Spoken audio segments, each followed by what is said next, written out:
Hey, President Alex here again, and I'm going to talk to you about one of the most important things that you can do in your Christian walk with God, and that is memorize Scripture.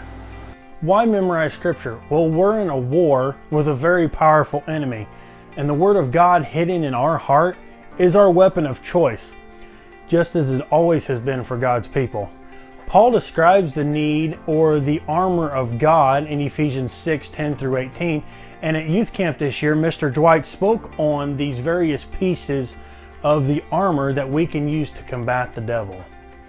Everything we wear in our daily battle with the devil is mainly defensive. You've got the breastplate of righteousness, the shield of faith, the helmet of salvation, the belt of truth. Really, the only weapon we have to combat the devil is the sword or the Word of God.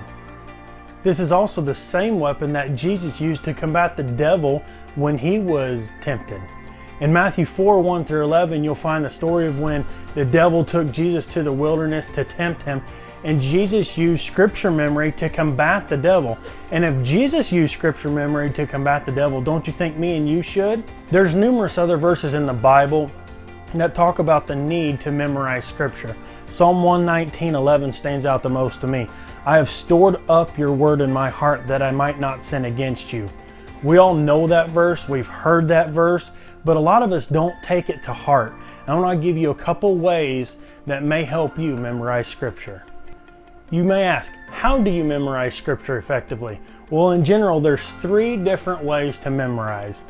You read, you hear, and you write. And if you combine all 3 of those together, it will help you memorize more effectively.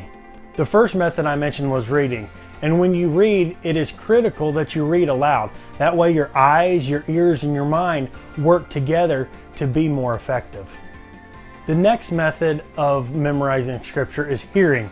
Sometimes hearing large portions of scripture as you read along even will help young people and even myself help memorize scripture more effectively. Finally, the third way to memorize scripture is writing scripture. This has helped me personally memorize more scripture than any other way. Simply write out the verse you want to on a piece of paper and then read it while you write it. I hope I have inspired you and given you some tips to help memorize scripture. Philippians 4:13 says you can do all things through Christ who strengthens you. You could actually read that verse as you can do all things, even memorize scripture through Christ who strengthens you. We here at Harmony Hill, we love you, we care for you, and we want to help you succeed in your walk with Christ.